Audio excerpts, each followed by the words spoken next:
So this video is going to talk about how a writer can properly begin an information essay. So by the end, you should have a good idea on how to write a good introduction. So a question that I often get is, what do I put? What do I put in an introduction for a literary analysis piece? So it's important to think about what you need to do before you start writing an introduction. So I've given you an idea here. I encourage you to push pause for a second and read. But really, you need to unlock the prompt, write your to-do list, and do your claim frame. So these first three are part of the pre-writing process. Once you have an idea of what you need to answer that prompt in your claim frame, you need to go back into the text or texts and reread and think and look for evidence that's going to support any ideas that you may be having. You really need to have this claim finished, number 5. You need to fill that claim frame in before you can even remotely think about what's going to go in your introduction. I always encourage students to write the body paragraphs first and write the introduction last, because it's the least important part of everything that you're scored on, everything that you're trying to communicate. A lot of times students try to write the first sentence first. More often than not, it's actually better if you write your claim first or start writing your body paragraphs first, then writing your introduction first. So what does go in an introduction? This is the gist of all of it. We're going to break it down and look at a sample or two as we go. But there are 3 basic components: a hook, a bridge, and a thesis or a claim. Thesis and claim mean the same thing. And there's this upside down triangle shape here. That is the basic symbol for what your introduction should do. It should narrow to your claim. So the hook should be more general, the bridge should be less general, more specific, and the claim, your thesis, is going to be as specific as you possibly can get relating to the topic in the prompt. So the idea of the hook and the bridge is to take some workload off of your claim. So these are 2 claim frames that we've made in class. We've put our blanks there, and we know that we're looking for the words to put in the blanks. But you can use these blanks as places to start for what you might put in the introduction that goes in front of it. So we'll talk about how you might decide to write about this literary term in your hook and your bridge, or what this mood is, or what mood is, or what this theme is as we move forward. So again, here we go. We're going to start here with the hook, because the hook brings you back. What is it? Well, we have lots of choices, and some of them are going to work better than others. So a very popular one is to do an anecdote or a story. So all that is a really short 1-sentence, maybe 2-sentence story about an incident, a person. It can be related to the story. For a literary analysis, it's going to have to be about the author or a character. Anecdotes don't work as well for literary analysis. They may work better for argument, and we can talk about that when we get to our argument unit. So just know that you have this as an option, but it's not necessarily the best option for literary analysis. A surprising fact is another one. This one needs to be a real fact. It needs to be from a source. That's going to be next to impossible for an in-class timed writing or a test, because you're not allowed to use the internet or sources that are beyond the text that you were given to read. But the point is that this fact can relate to the topic of the essay, the author, or something interesting that's going to make your audience want to continue to read your piece. This one may, again, not be the best choice for literary analysis, because there aren't many surprising facts in literary analysis. A lot of students use ask a question as their hook, but this is the problem. Do not start your essay with the question that was asked in your prompt. So if it's saying, what mood was created, don't ask that. That's the question you're answering.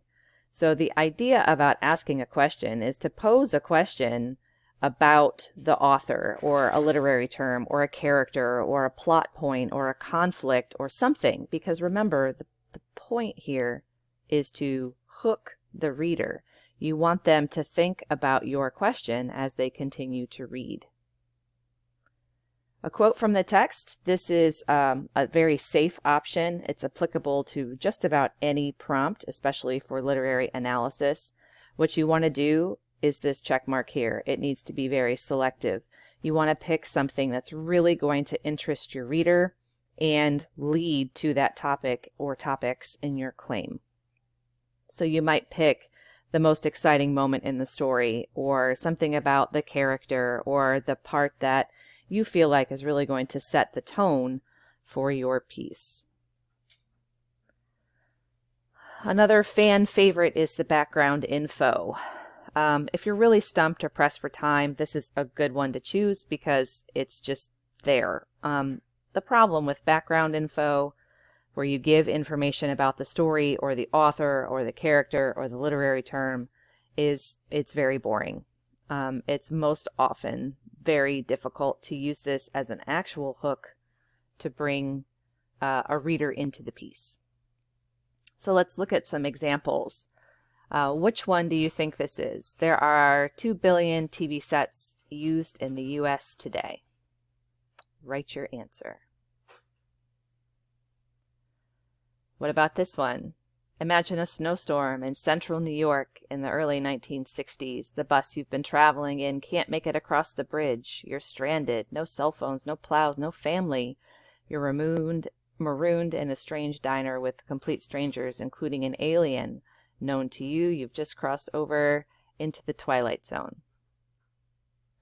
You can see in this example how it would be a challenge to use this kind of hook in a literary analysis. How would you feel if you were stranded in the middle of nowhere without food, shelter, nor technology? Notice that this question is not the prompt. It's not a prompt. It is simply a question to make the audience think. Courage can be defined as having bravery to do something that others are not willing to do.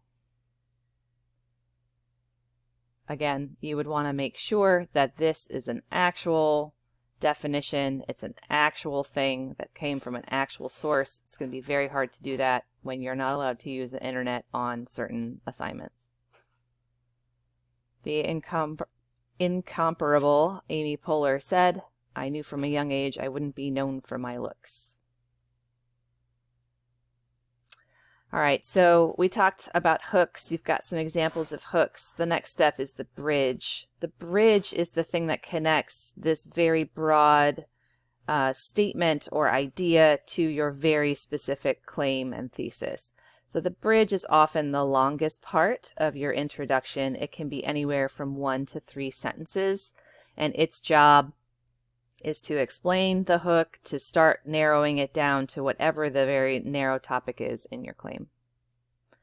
So if this were our claim, Poe used the literary term, whatever that literary term is, to create whatever mood that developed this theme.